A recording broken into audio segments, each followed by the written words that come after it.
taliska ciidanka bilayska Soomaaliland oo shir jaraa'id ku qabtay magaalada Hargeysa waxa ay faahfaahin ka bixiyeen isla markaasina ay tilmaameen in guud ahaanba hadallada ka soo yeedhaya qaar ka mid ah qareennada Soomaaliland uu yahay mid qaran dumisa iyagoo tilmaamay in ay suurtagal ahayn isla markaasina aanay ahayn shaqo iyaga u taala hadallada ay ku dhawaaqayaan ee ay sheegayaan in ciidanka lagu sameeyo dib u habayn taliya ku-xigeenka ciidanka booliska iyo afayeenka ciidanku waxa ay tilmaameen isla markaasina ay ka hadleen in guud ahaanba dib u habaynta ciidanka ay xaq u leedahay oo kaliya xukuumadda Soomaaliland iyo waliba madaxweynaha Soomaaliland Axmed Silaayo balse cid kaste oo isku dayda inay arrimahaasi ku faahfaahiso inay tahay xadgudub lagula kacayo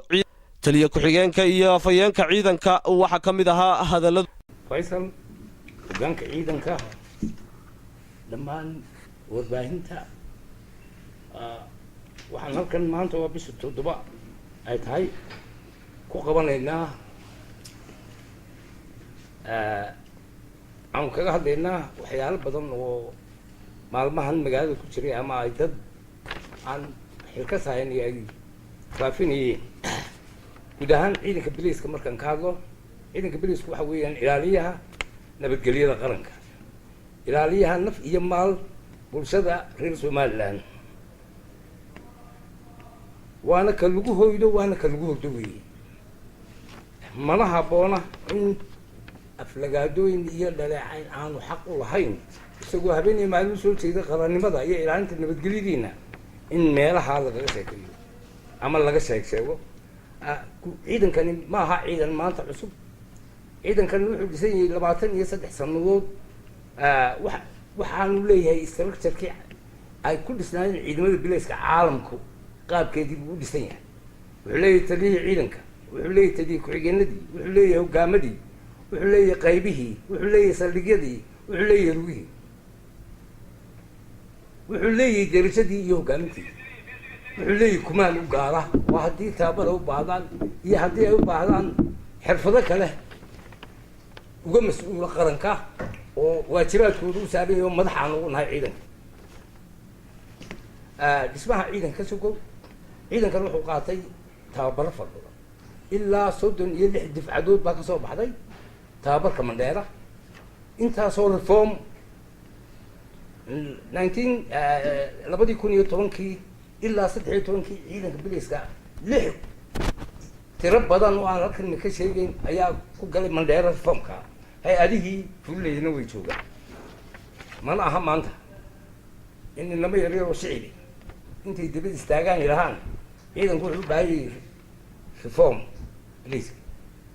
ciidanku hadduu tababar baahay iyo hadduu aqoon baahay cidda ka mas-uul waa annaga taliya ciidan buu leeyahay hoggaamadii tababar ku leeyahay hoggaan taliya xiganadii buu leeyahay ciidankani wuxuu hoos yimaadaa wasaaradda arrimaha gudaha taliyaha guud ee ciidamaduna waa madaxweynaha jamhuuriyadda Soomaaliland iyaga ayaa haddii tababar iyo reform u baahdo ka hadlaya ama ka shaqeynaya maantana aqoonta uu ciidanka iyagu leeyahay ciidamada casriga ee maanta jira ayuu la mid yahay tababarada ay qaateen ciidamadeedu hadday isku yihiin iyo hadday qaybaha yihiin iyo hadday aad yihiin waa tababar lagu faani karo idinkuna aad ku aragteen meelo badan ama TV-da ka daawateen xilliyadii xus kii ugu dambeeyay kii ku xigayba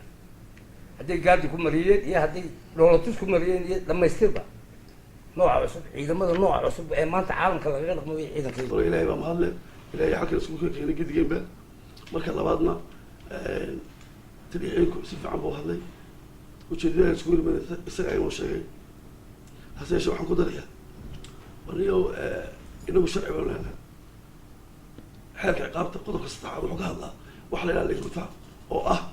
in sharciga loo sibayahay ilaa madax ilaa mijo hadduu qof dambi karo qof kasta waa la xiri karaa waajibna waxa ah in qofka dambiga lagu xiray in maxkamadda iyo xeelaaninta awoodda la horgeeyo inta marka laga soo gudbo sharcigu ma aha nin muraad leh inuu suu doono u xidhido waa la yaqaanaa sharcigu wuu qoran yahay ninka xidhanna sifa sharciga waafaqsan ayuu ku xidhan yahay xaqna uma laha sharcina arrimaha ciidamada qareennada Soomaaliland ee maanta hadlay waxaa laga dhexeeya wada shaqayn hase yeeshee xubnihii koobnaa ee ciidanka booliska wax ka sheegayay maanta qaar ka mid ahna ciidanka booliisku aqoon dheeraad ah ay u leeyihiin. waa ayaan daro in ciidanka booliiska ay wax ka sheegaan. waa ciidan dastuuri ah oo waajibkiisa ka xidhanay. waxaa la yidhi waa afhayeenka qolada la yidhaha xuquuqul insaanka ayuu shaqeeyaa. waxa weye ninkaasi dembi buu galay, dembi ciqaabeed buu galay. ciidanka booliiska way soo qabteen, sharcina sifa sharciga waafaqsanna waa lagu soo qabtay. dembigaa uu galay cadeymihiisa iyo marag muujimihiisa wixii uu sameeyey annaga waxaa laga doonaya haddaanu ciidanka booliiska lahayn inaanu maxkamadda iyo xeeraalinta awoodda u leeyahay. dhanka kale waxa ay tilmaameen in guud ahaanba dastuurka somalilan uu xayirayo islamarkaasina ay xadhig iyo ciqaab tahay